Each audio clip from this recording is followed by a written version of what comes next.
Hey les bang, j'espère que vous allez bien, en tout cas moi ça va nickel. On se retrouve aujourd'hui pour une nouvelle vidéo sur la Serie A, la 28e journée, 10 matchs analysés ensemble, qui sont les suivants: Inter de Milan contre la Salernitana, l'Udinese contre la Sampdoria de Gênes, l'AS Rome contre l'Atalanta de Bergame, Cagliari contre la Lazio de Rome, le Genoa contre Empoli, la Fiorentina contre le Hellas Vérone, Venise contre Sassuolo, Bologne contre le Torino, et la Juventus contre la Spezia, et enfin Naples contre le Milan AC, le choc du haut de tableau. Mais avant de commencer, n'hésitez pas à vous abonner à ma chaîne, à mettre un petit pronostic pour les comparer à mes analyses et également lâcher un petit pouce pour référencer la vidéo. N'oubliez pas qu'en description, vous avez mon lien Telegram. Vous cliquez dessus et vous nous rejoignez. Et tous les jours, je vous donne 2 codes safe et une code fun. Je vous donnerai sur chacune de mes vidéos un score exact et une cote sécurisée ou fun par match analysé. Je vous recommande également de jouer mes cotes en match simple pour éviter des surprises lors d'éventuelles combinaisons malheureuses. Je vous donnerai mes cotes sécurisées par rapport à des away no bet, home no bet, draw no bet. Ce sera surtout des cotes sécurisées donc, et également des doubles chances et des plus ou moins un certain nombre de buts. C'est parti! Mais également, j'aimerais revenir sur un nouveau partenariat avec une plateforme de paris sportifs qui est BetWinner, qui est accessible en Europe, essentiellement en France et en Belgique, et également en Afrique. Vous avez l'essentiel des pays qui est sur la carte mondiale qui apparaît à l'instant sur votre écran. Mais même si vous n'êtes pas sur un des pays, n'hésitez pas à utiliser un VPN. Cela vous permettra d'y accéder sans problème. Les cotes proposées y sont très intéressantes. Elles sont même supérieures aux autres bookmakers. Cela vous permet des fois d'avoir des profits beaucoup plus importants sur la durée en tout cas. Pour accéder au site de Paris, n'hésitez pas à aller en description. Il y a le lien, vous cliquez dessus, vous y accédez. Et également, vous rentrez le code promo qui se trouve sur l'écran. Cela vous permet d'avoir 100% de bonus dès votre inscription. Et pour finir, lors de cette vidéo, je vous mettrai la description des codes safe et également les cotes. Comme ça, vous pourrez faire les comparaisons avec les cotes de votre bookmaker et celles de BetWinner. Mais avant d'attaquer l'analyse des 10 matchs, le classement, promis le Napoli qui est repassé devant le goal average, devant le Milan AC. Ces deux équipes-là ont 57 points toutes les deux. Troisième, l'Inter de Milan.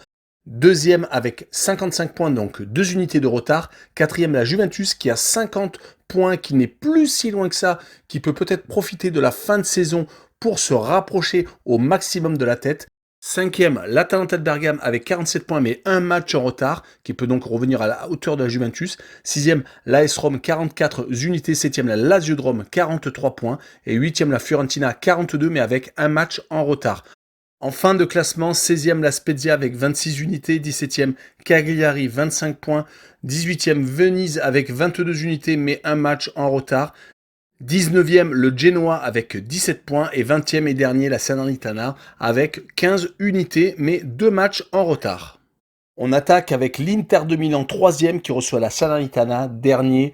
Les champions d'Italie ne s'en sortent plus actuellement. Depuis leur défaite contre le Milan AC dans le derby lors de la 24e journée, ils n'ont gagné qu'une seule fois, c'était contre l'AS Rome. Ils viennent d'enchaîner 5 matchs sans victoire, dont même 4 matchs sans marquer de but contre Liverpool, Sassuolo, le Genoa et encore le Milan AC en demi-finale aller de la Coupe d'Italie.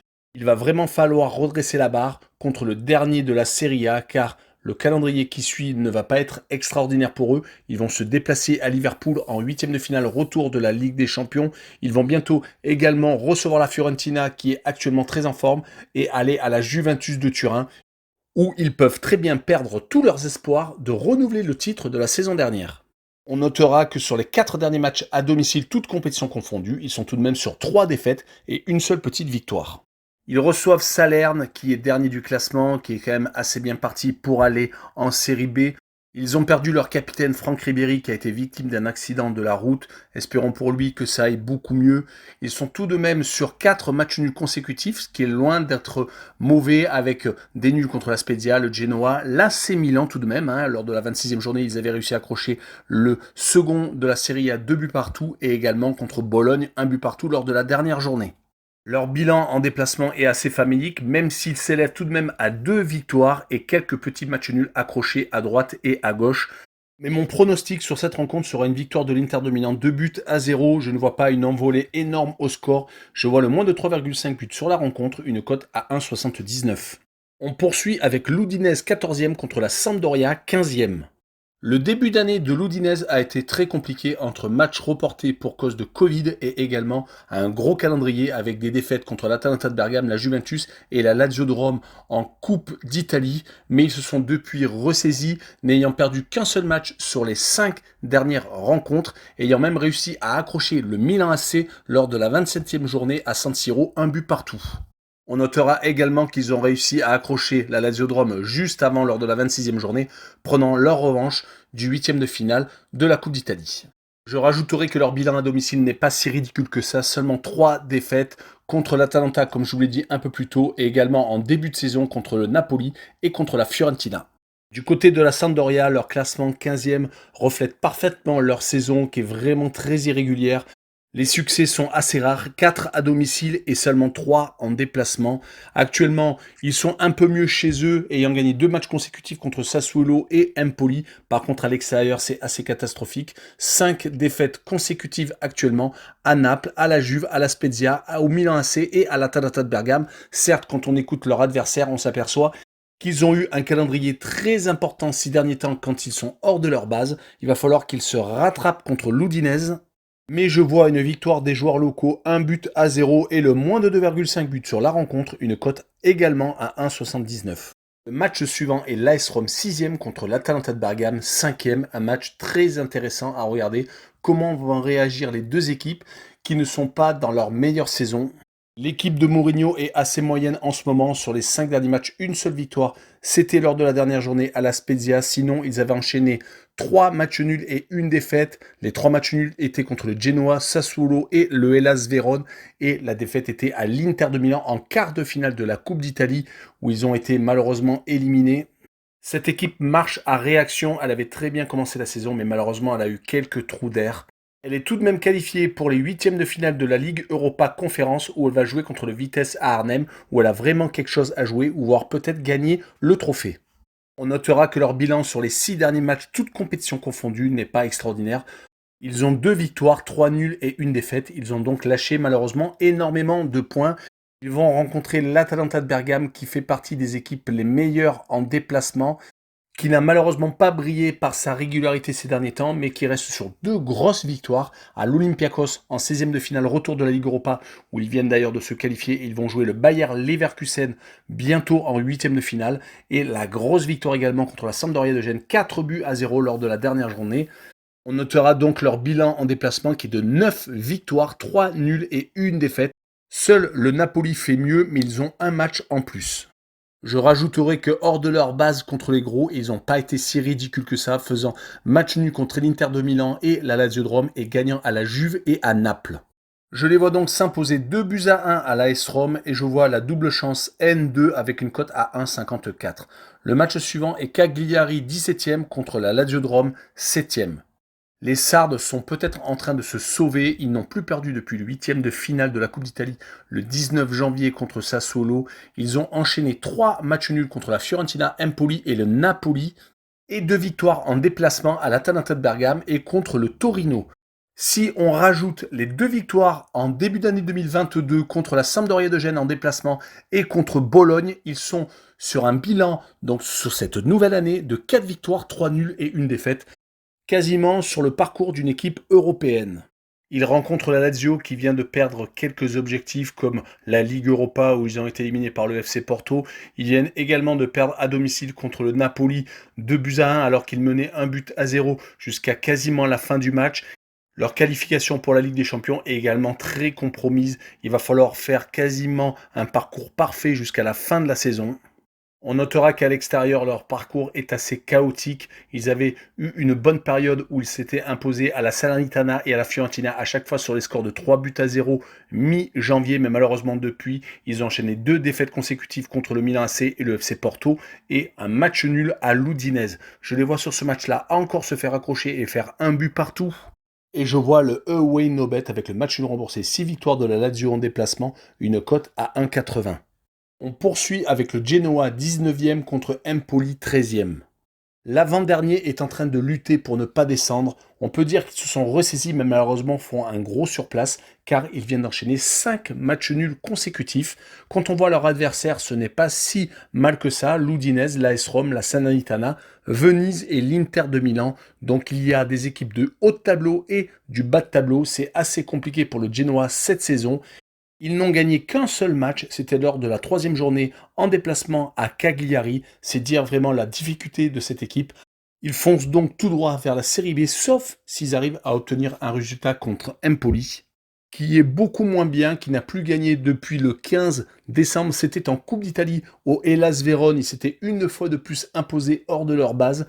On notera que Empoli faisait vraiment peur quand ils se déplaçaient, car ils ont réussi à s'imposer à la Juventus de Turin, à Naples en particulier. Mais malheureusement, depuis 11 rencontres, plus aucun succès. Quelques matchs nuls à droite et à gauche, 5 en l'occurrence. Mais surtout beaucoup de revers chez lui. Ils se sont inclinés contre le Milan AC, contre Sassuolo, contre l'AS Rome et la Juventus de Turin, à chaque fois prenant au moins 3 buts. Mon pronostic sera tout de même une victoire de Empoli au Genoa 2-1 et je verrai la double chance N2 avec une cote à 1,57. Le match suivant est la Fiorentina 8e contre le Hellas Vérone 9e, deux équipes très proches au classement et qui font partie des deux équipes très compliquées à jouer en ce moment. La Fiorentina vient de se faire éliminer par la Juventus de Turin à la dernière minute lors des demi-finales de la Coupe d'Italie, mais ils étaient sur une série assez intéressante, même si c'est leur 2e défaite consécutive après la défaite enregistrée contre Sassuolo lors de la 27e journée, mais ces derniers temps, ils faisaient partie des coupeurs de tête. Ayant éliminé Naples en 8e de finale au stade Diego Maradona 5-2 après prolongation et surtout 2 fois l'Atalanta, une fois en quart de finale à Bergame, 3-2 et en championnat la 26e journée, 1-0, c'était le 20 février. Le Hellas Vérone de son côté n'est pas à plaindre, ils sont sur une bonne série actuellement, 3 victoires consécutives à domicile et à l'extérieur, ils ont réussi à s'imposer lors de la 20e journée à la Spezia, lors de la 22e journée à Sassuolo, faisant match nul lors de la 26e à l'AS Rome, 2 buts partout. Donc vous noterez que sur les 4 derniers matchs à l'extérieur, ils sont sur 2 victoires, 1 nul et une seule défaite et c'était à la Juve. Le bilan est donc sur les 9 derniers matchs, toutes compétitions confondues, 5 victoires, 2 nuls et 2 défaites. Mon pronostic sera donc un 2 buts partout entre les deux formations avec le home no bet pour assurer le coup. Le match nul remboursé 6 victoires de la Fiorentina à domicile, une cote à 1,84. On continue avec Venise 18e contre Sassuolo 10e. Venise essaye de lutter comme il peut sur les 6 derniers matchs de championnat. Une victoire à l'extérieur au Torino, 2 matchs nuls contre Empoli et le Genoa à chaque fois à domicile et 3 défaites contre 2 gros bras, l'Inter de Milan et Naples et le Hellas Vérone lors de la dernière journée. C'est compliqué mais ils essayent de tout donner. On notera que quand ils reçoivent, ils ont réussi à accrocher des grosses cylindrées tout de même. La Juventus de Turin lors de la 17e journée, 1 but partout et l'AS Rome lors de la 12e journée. Mais malheureusement, c'est beaucoup trop inconstant, surtout qu'ils vont recevoir Sassuolo qui a réussi énormément de gros coups cette saison, qui est 10e parce qu'ils ne sont pas assez réguliers. Là, il reste sur 2 victoires consécutives à l'Inter de Milan lors de la 26e journée. Et lors de la dernière journée, ils ont réussi à battre la Fiorentina. Doit-on rappeler leur parcours quand ils se déplacent? Ils ont donc gagné l'Inter de Milan, mais ils avaient réussi à s'imposer également au Milan AC lors de la 14e journée. Et s'étaient également imposés à Turin lors de la 10e journée. Faisons donc attention à cette équipe qui est vraiment imprévisible. Je les vois donc s'imposer 2-1 à Venise et je vois le draw no bet avec le pari remboursé 6 match nul, une cote à 1,55. On enchaîne avec Bologne 12e contre le Torino 11e. Les Bolognais viennent de stopper une série assez négative avec 2 matchs sans défaite, battant la Spezia lors de la 26e journée et faisant match nul chez le dernier, la Salernitana, 1 but partout. Les défaites à répétition début 2022 leur a fait beaucoup de mal. Ils étaient malheureusement descendus au classement. Ils s'étaient inclinés contre Cagliari, Naples, le AS Vérone et la Lazio de Rome sans pouvoir faire grand-chose, ne marquant que 2 buts sur 5 matchs, toutes compétitions confondues. On notera que les 12e du classement se sont inclinés déjà 5 fois chez eux. Ils vont jouer contre le Torino qui fait une meilleure saison que la saison dernière. Ils avaient lutté jusqu'au bout pour ne pas descendre. Cette année, C'est quand même beaucoup mieux, même si malheureusement, ils sont en train peut-être de courber les chines avec 5 matchs sans victoire, avec 3 défaites contre l'Udinese, Venise et Cagliari, et 2 matchs nuls contre Sassuolo et à la Juventus de Turin lors du derby. Ils choisissent peut-être leur match actuellement, mais il faut qu'ils fassent tout de même attention, car la fin de saison est proche et on ne sait jamais si les mal classés commencent à gagner leur rencontre. On notera que le Torino, quand il se déplace, n'est pas extraordinaire. 2 victoires seulement cette saison et quelques petits matchs nuls à droite et à gauche, suivant leur motivation. Et sur cette rencontre, je les vois s'incliner 1-0 comme ils l'ont fait déjà à 5 reprises depuis le début du championnat. Et je vois la double chance 1N avec une cote à 1,52. L'avant-dernier match est la Juventus de Turin 4e contre la Spezia 16e. La Juventus est beaucoup mieux ces derniers temps. Ils ont encore tous leurs objectifs en vue, viennent de s'imposer 1-0 en demi-finale aller de la Coupe d'Italie, ont réussi à accrocher le match nul à Villarreal où tout est encore à jouer dans cette opposition et ils sont enfin remontés au classement, sont maintenant 4e et peuvent encore espérer finir plus haut si un des 3 premiers craque. On notera que leur dernière défaite remonte à la finale de la Super Coupe d'Italie, c'était le 12 janvier. Depuis, ils ont enchaîné 10 matchs sans défaite, 6 victoires et 4 matchs nuls. Les 4 matchs nuls étaient contre le Milan AC, l'Atalanta de Bergame, le Torino et Villarreal. Mais attention tout de même car ils perdent quelques points quand ils reçoivent. Le Torino en est la preuve, mais également les défaites contre l'Atalanta de Bergame et contre Sassuolo plus tôt dans la saison. Ils reçoivent la Spezia qui a une très belle embellie entre le 22 décembre s'imposant à Naples et le 23 janvier où ils ont enchaîné 3 victoires consécutives contre le Genoa, le Milan AC à l'extérieur et contre la Sampdoria. Mais depuis 4 rencontres, ils sont retombés dans leur travers. 4 matchs sans victoire, faisant match nul avec la Salernitana et perdant 3 fois consécutivement contre la Fiorentina, Bologne et l'AS Rome. Attention tout de même, surtout que leur déplacement à la Juve est assez périlleux. Mais pour quelle raison ne profiterait-il pas de la fatigue des Turinois qui se sont donc déplacés le 2 mars à la Fiorentina? Surtout que cela fait 5 déplacements consécutifs qu'ils marquent au moins un but. Je les vois tout de même s'incliner 2-1 contre la Juve. Et je vois bien les 2 équipes marquées. Là, je m'enflamme sans doute car la cote est à 2,31. Et on finira par Naples premier contre le Milan AC second. Le choc au sommet. Les Napolitains sont passés par tous les sentiments en 3 jours. Ils ont été éliminés en Ligue Europa par le FC Barcelone, perdant 4-2 à domicile. Et ils viennent dans la foulée de gagner à la Lazio de Rome, marquant dans les arrêts de jeu, leur permettant donc d'occuper la première place, même si l'Inter de Milan a un match en retard. On a l'impression qu'ils donnent vraiment tout pour récupérer le Scudetto, car en Ligue Europa et en Coupe d'Italie, ils se sont fait éliminer à chaque fois à domicile, prenant beaucoup de buts, 5 contre la Fiorentina et 4 contre le FC Barcelone. On notera qu'ils sont sur 8 matchs sans défaite, ayant été accrochés quand même contre les gros. La Juventus de Turin, 1 but partout. L'Inter de Milan, 1 but partout. On conclura que Naples a soufflé le chaud et le froid tout de même, car ils avaient commencé parfaitement la Serie A pour peut-être la finir parfaitement avec un nouveau titre de champion d'Italie. Côté Milan AC, ils sont vraiment très proches de retrouver leur lustre d'antan. Le titre n'est plus très loin. La saison dernière, ils avaient malheureusement craqué sur la fin, mais se qualifiant pour la Ligue des Champions, ce qu'ils n'avaient pas fait depuis 7 ans. Cette année, la Ligue des Champions, ils l'ont abandonnée assez rapidement, en se faisant éliminer malheureusement dans un groupe de la mort. Mais ils n'ont pas abandonné les autres objectifs. La Coupe d'Italie, où ils ont fait 0-0 lors du match aller contre l'Inter de Milan en demi-finale. Et surtout le championnat, où ils ont eu exactement le même parcours que Naples, ayant commencé parfaitement jusqu'à la 13e journée, ayant eu un coup de mou, et ils sont en train de redevenir un des 3 prétendants sérieux au titre. Mais on notera quand même qu'ils sont sur 3 matchs nuls consécutifs, 2-2 à la Salernitana, 1 but partout contre l'Udinese, et donc le 0-0 contre l'Inter de Milan, en demi-finale aller de la Coupe d'Italie. Mon pronostic sera une fois de plus un partage de points entre 2 gros du championnat, 1 but partout. avec la double chance N2, une cote à 1,75. Voilà, on en a fini avec cette vidéo sur la Serie A, la 28e journée. N'hésitez pas à venir nous rejoindre en description en dessous de la vidéo. Vous avez le lien Telegram, le lien Twitter, également les 2 liens des sites de Paris Sportif Betwinner et de Passion Sportive, l'actualité sportive en direct. Surtout, n'hésitez pas à vous abonner. Ciao les bang bang!